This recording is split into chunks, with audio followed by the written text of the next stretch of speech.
Welcome to the 2023 Jammin Jellyfish. Tournament Director Paige Hurtado. I am with Jason Harden Jr. Junior World Champion Jason Harden Jr. Yeah. And you got 70th place finish at Junior Worlds, Dallas Garber. Woohoo! How are we feeling about this one, Junior? I'm feeling good about it. I'm very bummed out I didn't get to come play this event, but I'm excited to watch the coverage and talk with you guys about it. Yeah, we got a fun card here with Chris, Collin, Scott, and Jando. Can be exciting. I'm ready for it. Yeah. This is final round coverage. So hole 1 here, par 4, 602 feet.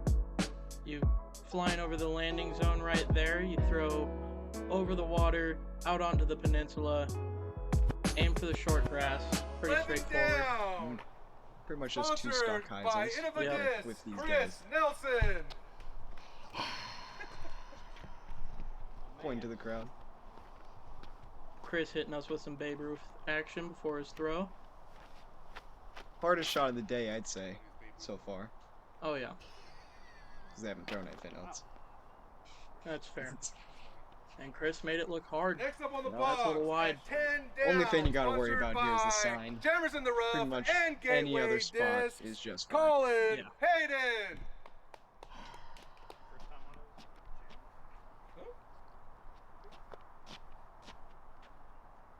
Collin showing up on final round coverage. That's looking good. Yeah, just missed the sign. That's where you want to be. We have next up at 8 down, representing Justin George, Scott Scott, Withers. not surprisingly, lead card at Trojan. It's Kind never of. a surprise for a lead card for this guy. He kind of owns this course. Kind of owns Oregon at this point. Not quite as of late with some up-and-comers, but for quite a while he's been right at the top. Next up on the box, representing Community Disc Golf Justin Lounge Anderson. and Discmania Discs, Justin You know, this Anderson. tournament was the first time I think I'd ever played with Justin before. Really? Actually, I don't even think I'd seen him before this tournament. So it was kind of cool to watch him play. Yeah, he's a very, very solid player. He's got a lot of distance on the backhand and the forehand. He's very solid all around. Not a surprise to see him on this card. That looks pretty good. Maybe a little short, but I think it was right there. I'd say most people are throwing like a fairway, just a little stock hyzer, maybe 60-70% here. Yeah. Definitely don't want to go short on this approach. That tall grass can get a little rough. Oh yeah, definitely don't want to come up short.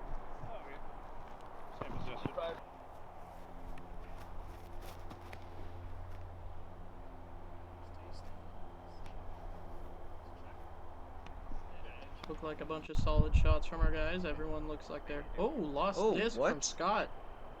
Okay, that's unexpected. That's not So something you want to do to start off your round at all.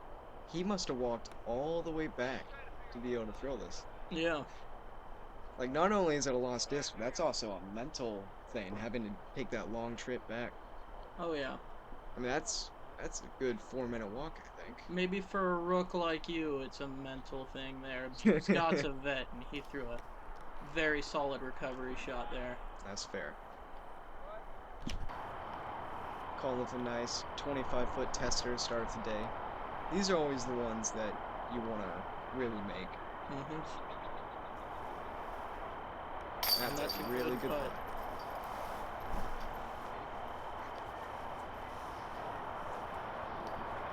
Yeah, that's always a nice way to start out your round. Get a good, solid birdie putt in there to get the momentum flowing. Nice knockdown from Chris there. Yeah.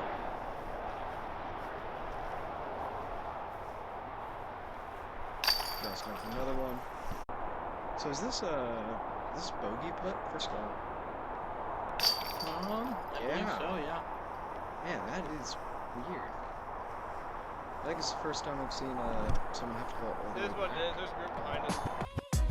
Yeah, that's not a fun way to start the round. That definitely sets you back when you already had to make up some strokes on the card just to have a shot for it. Yep, so we got 3 birdies and a bogey going into hole 2.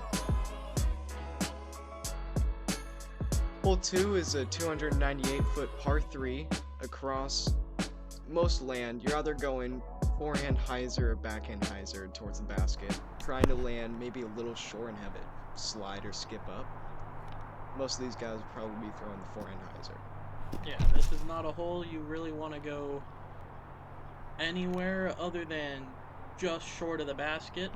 Left, right, and long are all trouble. Yeah. This is probably the hardest hole to park on the entire course. Usually always gonna have a putt. See that roll Sit. right there? That's what happens on this one. Yeah. Hopefully that catches the bushes. That's the one good saving grace about this one. Having those tall grass bushes, Yeah. being able to catch the roll away.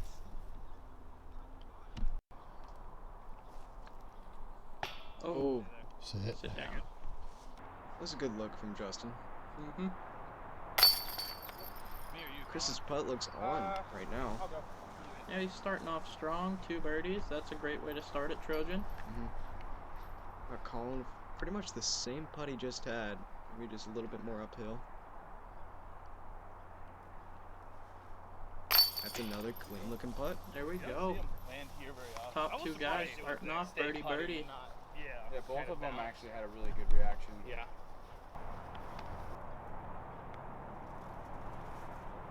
And that's a good recovery from Scotty from the last hole. That's kind of a must make at that point. I wouldn't say so this early on, but it definitely feels good to get that and get yourself back on track. You still got a lot of golf left. Got 3 birdies and a par on hole 2. Chris in the lead, Collin 1 stroke behind, and Scott's just trying to claw his way back into that top group. Yep.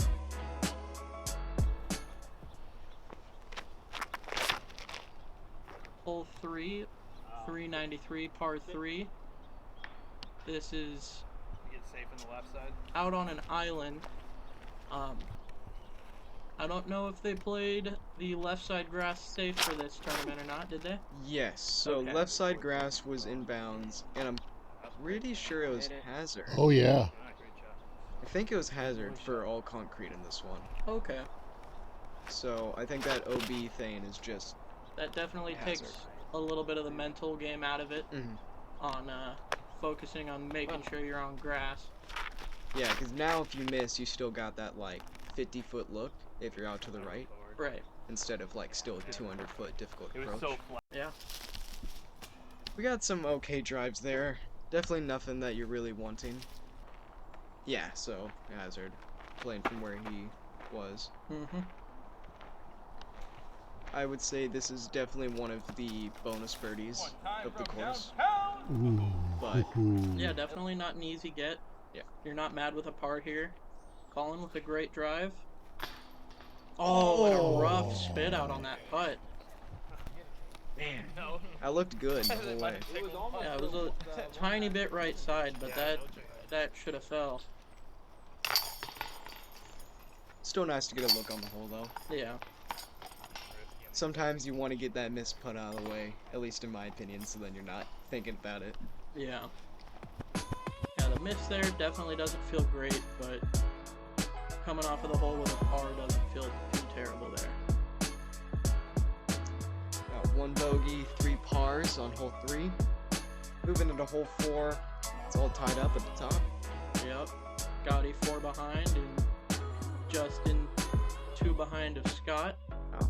They've got some ground to make up on the backside there, but if anybody can do it, it's those 2 guys. Hole 4 is a 447-foot par 3. Pretty much, if you can throw 500, this is the easiest hole in the course. Yeah. At least one of. For a little bit shorter throwers, this is a difficult turnover, maybe. It looks like Collin pulls that one wide. Oh. Yeah. That is not a spot you want to be over there. I mean, yeah, it's OB for this tournament, so you definitely don't want to be over there. Where does that go to? Like, is there a drop zone for that, or does he advance up to... There is a drop zone earliest for that, grass? yeah. Okay. Got Scott playing the intended hyzer. Yep. That had to be close. Yeah. That looked good from Scott. And I'm pretty sure these 3 guys have just a little bit more distance on Collin. Okay. And that's where, like, Corner. having that easy hyzer instead of, like, a little bit more of a flex is definitely easier. Yeah, definitely. Being able to throw pure hyzer on a shot like this helps with your angle control and distance control quite a lot. Alright, so he does go to drop zone. Pretty crucial shot right there. I think that went a little left. Probably gonna have a kind of a tricky par look. Or bogey look. Wow, that was Bogey good. look, yeah. Yeah. And this is what can happen on this hole. You can throw a great drive and just sneak into the woods and have a very tough putt. Yeah. I mean, he's inside circle there, and that was not an easy look for birdie. Ooh, Collin's a little closer than I thought he was. This is a nice look. Yeah, that's not bad to have for bogey. That way to clean it up, stop the bleeding. That's a great up and down. Yeah. Then Scott to take strokes on the card. Why would you want to injure your players? And he's definitely wanting these early. He wants to make up that ground as soon as he can. You guys could have been there when they're trying to. There we go. Gets his birdie. Jando with a soft comebacker. Yeah. Or clear Good pine cleanup straw, for par. because we don't want to see anyone. And try good to go tap there and in. yell. Yeah, what's Good the tap point? in, We Chris. literally had guys Let's go. at the players meeting. This was whatever 2 years ago. Got a wide variety of scores there. And with that, going to some commercial break. Yes, sir. See you guys soon.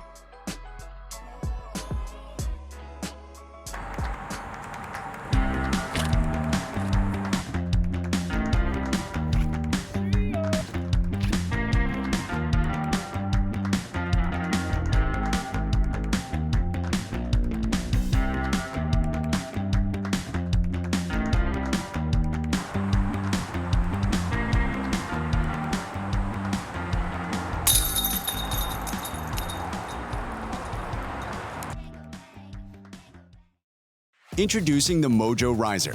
With multiple attachment options, the riser can elevate almost any disc golf bag. Its innovative lightweight design helps reduce stress on your back and body, while also leaving ticks and dirt on the ground, so your bag and towel stay clean and dry. The riser performs on hills, even when you can't. Only do half the lifting and save energy during your rounds. Pre-order your Mojo Riser today at mojogear.com.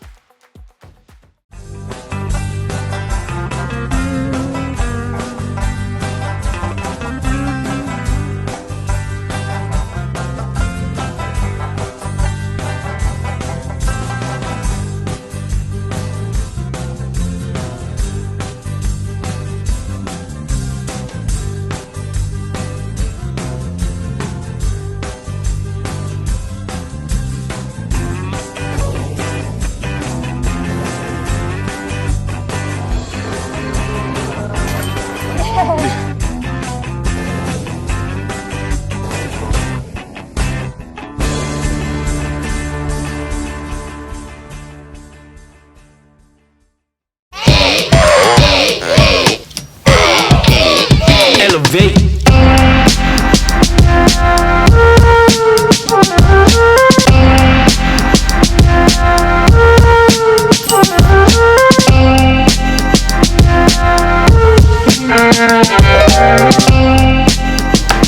Got it.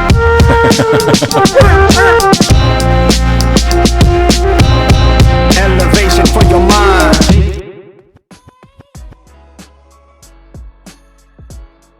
And we're back. Hole 5, 627-foot par 4, hard dog leg left. This is a hole that you want to play a very solid placement shot off the tee to even give yourself much of a look for the birdie.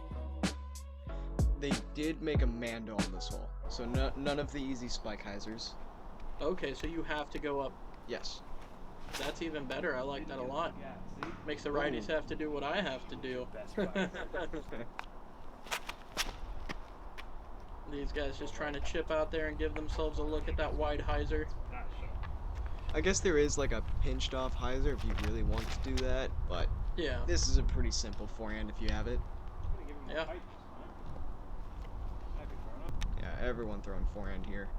Probably want to get 300 to 330 range, I'd say. Give Yeah. yourself a nice, easy hyzer on the second. Oh yeah. And that gap can be tricky because you really, really don't want to go left there.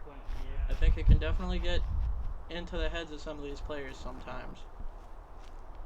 I know it's gotten into mine a handful of times. That left side is rough. Yeah.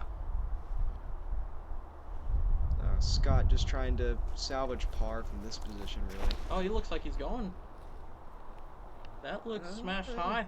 Yeah. Did he get around it? Scott doing Scott things. Yeah, we'll see where that ends up. You never really know. Janda with a nice easy hyzer. Little inside, maybe? It looked like it got hung up and dropped, but it's down there inside the circle, backside of the trees. Collin with the evil sign. Oh! Ooh, goes down. Man down, get man there? down. Love the effort. And it got up there Yeah, for a that's pretty good birdie look. Chris not slipping on this one. Yep. Throwing in style the way a Chris Nelson would do. Yeah. Looks pretty good. And he did get up there. Yeah, he Man. needed a little more left or right to have a long look at the basket, but Must be nice to do that. you'll get there, buddy. Gotta hit puberty first. Justin for a layup. Collin with what would be a really cool birdie. Off the top. Yeah.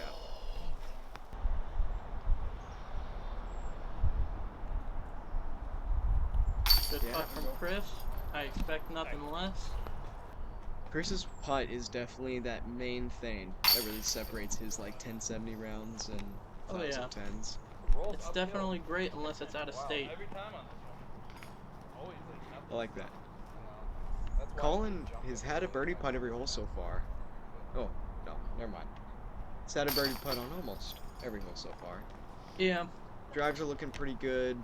Putts are looking great, honestly. Just 2 misses. Yeah. Scott with a good par after that drive. 3 pars and a birdie. Chris taking control of the lead right now. Scott kind of right there already. Yeah, Scott's climbing back up. Chris is wanting to separate himself a little more so he feels a little more comfortable, and these other guys just need to chase him down. Hole 6 is a par 4, 643 feet. They did not play the road. No, they played road is out of bounds, but not Path. either side.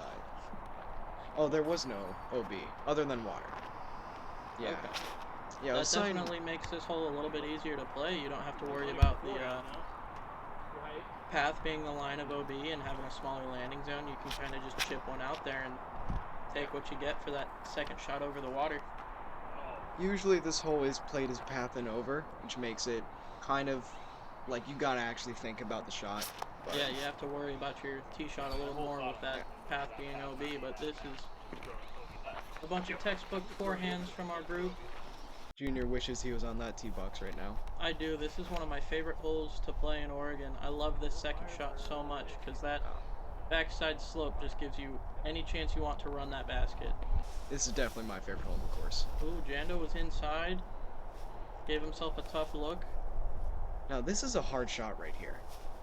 I feel like backhand is the goes- right play. Tried to go Yeah. flex, hit the tree, and went in the water. Just That's knocked not it fun. that way. Yeah, I don't know why he didn't just go backhand turnover there. I don't know that I've seen Justin throw too many backhand turnovers. I think that's not something he's really worked on too much with how great his forehand is. Yeah, that's true. I guess I don't know how to throw a forehand, so that's never what I go to. Yeah. You'll get there, buddy. You got Justin's yeah. forehand, that's probably all he's trying to look for. Trying to go up and in, maybe a... This is looking Throw good. it? Go in. Ooh. Okay. That was a good bid. We got 3 birdie putts. As Body tapping in. expected.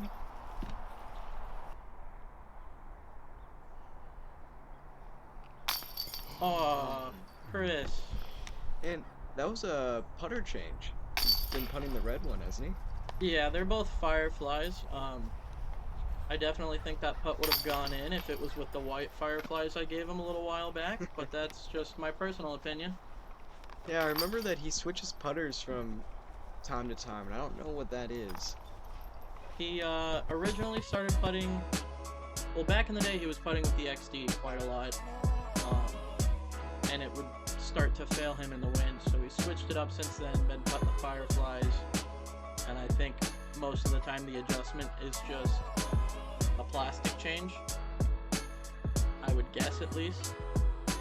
Hole 7, 497 feet, par 3.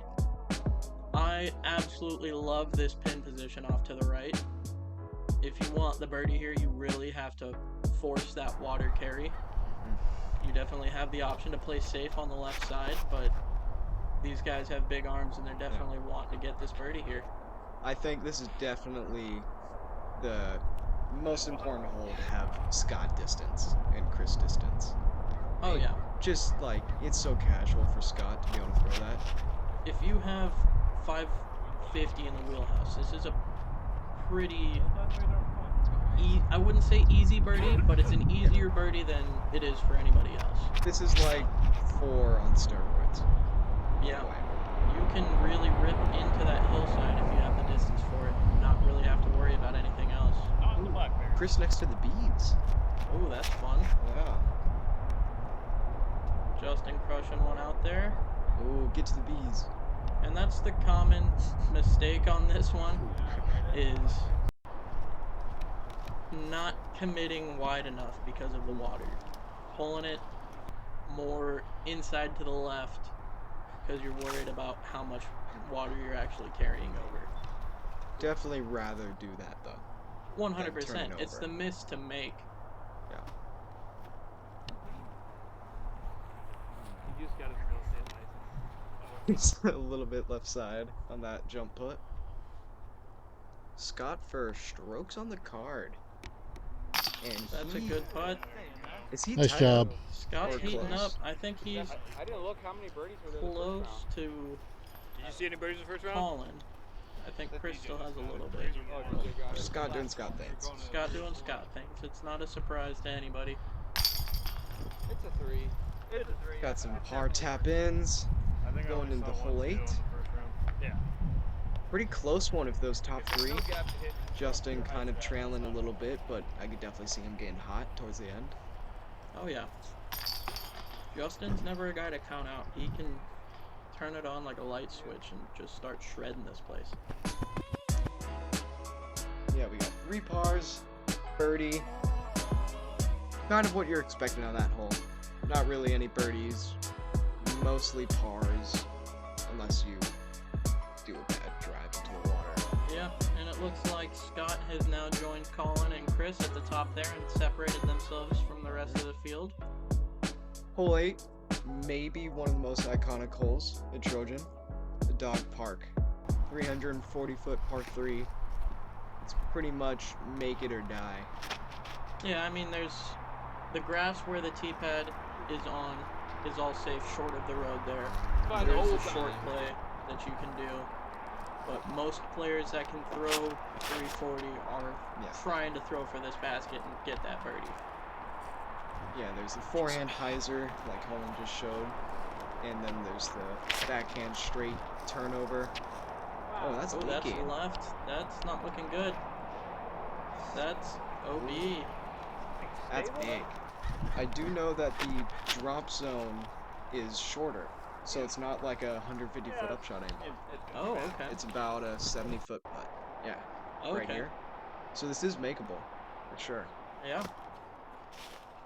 Ooh, that's a close bid. Ooh, so did I. Definitely makes people want to run a little bit more. Lord. Oh yeah. Collin for a 30, 35-foot putt. Just low. Looked like it fell out the sky there.